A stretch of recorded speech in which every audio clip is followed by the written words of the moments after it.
கிருஷி விவசாயி. இன்றைக்கி என்ன வீடியோவில் பார்க்க போகிறோம் அப்படின்னு பார்த்தீங்க அப்படின்னா, நம்ம கேந்தி பதியை நட்டு 5ஆம் நாள் ஆகுது. இதுக்கு முன்னாடி பார்த்தீங்க அப்படின்னா இன்றைக்கி 3ஆம் தண்ணி விட்டு மறுநாள் 3ஆவது தண்ணி எப்போ விட்றது அப்படின்னு சொல்லி ஒரு வீடியோ போட்டிருக்கேன். இதுக்கு முன்னாடி நீங்கள் செக் பண்ணி பாருங்கள். நேற்று நான் விட்டேன். இன்றைக்கி வந்து பார்த்திங்கன்னா இதுவே காஞ்சி போச்சு. பாருங்கள், இதுவே காஞ்சி போச்சு. இப்படியே காஞ்சி போய் இருக்குது. ஆனால் இதுலேயுமே வந்து அந்த மைனா வெட்டுது, முயல் வெட்டுது, பதியத்தை ரொம்ப படுப்பதியம் போகிற மாதிரி இருக்குது. அப்படிங்கிறனால அந்த பதியத்தை வெட்டுறது தடுக்கிறதுக்கு ஒரு சில இடத்துல நான் சொல்லியிருப்பேன், நத்தை இருந்திருக்கு. நத்தை தான் வெட்டும். நீங்கள் இங்கே போய் பார்த்தீங்கன்னா அந்த கருப்பு நத்தை மாதிரி நத்தைகள் தான் வெட்டும். ஆனால் கேந்தி பதியம், செவந்தி பதியத்தெல்லாம். ஆனால் நம்மளுக்கு மைனாவும் முயலும் வெள்ளை தொல்லை தாங்கும்ல, அதனால் அதுக்கு மருந்து அடிச்சுக்கிட்டு இருக்கேன். என்ன மருந்து அடிக்குன்னா, என்ன மருந்து அடிக்கிறீங்க நான் வாட்ஸ்அப்பில் போட்டிருக்கேன். வாட்ஸ்அப் குரூப்பில் நீங்கள் ஜாயின் பண்ணிக்கோங்க. அதோட லிங்க் இந்த வீடியோக்கில் இருக்கும், அதை செக் பண்ணிக்கோங்க. நீங்கள் என்ன மருந்து அப்படியே வாங்க, அப்படியே பதியத்தை காட்டுறேன்.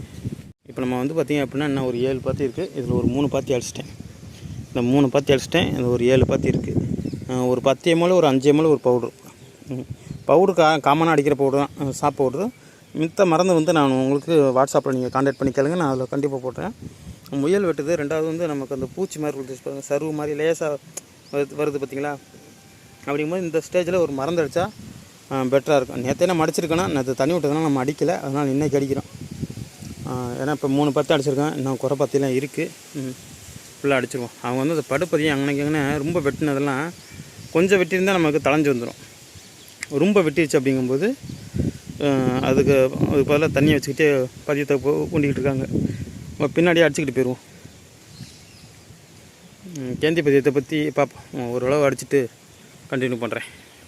7.5 பாத்திலே ஒரு ட்ரம் முடிஞ்சு போச்சுங்க. இன்னும் இருக்குங்கிட்ட 3.5 பாத்தி இருக்குது. அந்த சின்ன பத்தியில் 3.5 பாத்தி இருக்குது. அடுத்த ட்ரம்மை போட்டு வந்திருக்கேன். அதனால் கோடி கிழிச்சிட்டு போயிருக்கேன். அங்கே தெரியுதா, அங்கே அந்த கடைசிக்கு பாருங்கள், கோடி கிழிச்சிட்ருக்கேன். இதுக்கு இங்கிட்ட அடிச்சிருக்கேன், இதுக்கு இங்கிட்ட அடிக்கணும். இன்னும் அப்படி பார்த்தாலும் இது இன்னும் 3 பாத்தி முழு பாத்தியாக இருக்குது.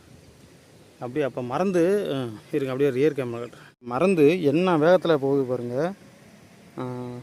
இந்த கை ட்ரம் அங்கவும் உங்களுக்கு இதாக இருக்குது. ஆனால் இந்த ட்ரம்மும் நிறையா மறந்து இழுக்கும் இருக்குது. இவ்வளோக்கு நான் கம்மியாக தான் வச்சுருக்கேன். எங்கே வரும்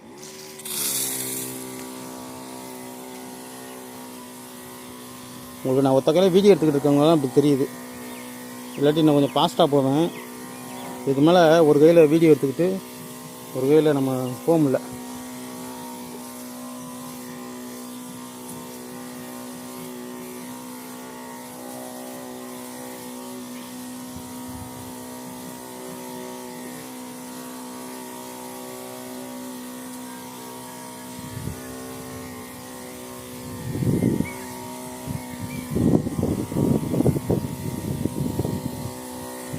ஏன்னா அந்த செடிக்கு தான் அடிக்கணுங்கிறதுனால நம்ம ஃபுல்லாக போனால் வந்து இன்றைக்கி அடிக்க மாட்டான்.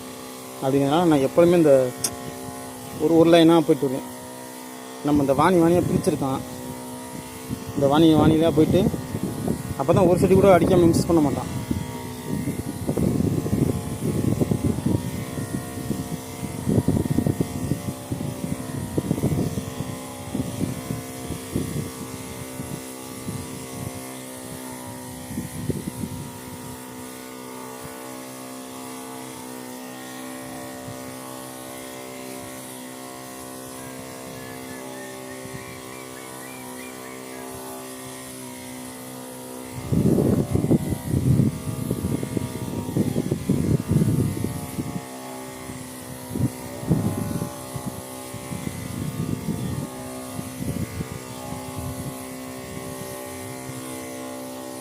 மணி 7:05 ஆகுது. இருட்டில் மறந்தடிக்கிறேன். நான் ஒரு ஆள் தான். இங்கே நான் கொஞ்சம் இருக்கு. 1/2 ட்ரம் மாசி பச்சை அங்கே அடிச்சுட்டு வந்துட்டேன். கேந்திக்கு கொஞ்சம் இருக்க மறந்த மாசி பச்சை கடிச்சு விட்றேன். இருட்டில் மூஞ்சி கூட தெரியல. இங்கே அந்த செடி எதிர் வலிச்சு நல்லாயிருக்கும். தெரியல, இருக்கேன் மேலே அடிச்சிடும் மறந்து. அப்பா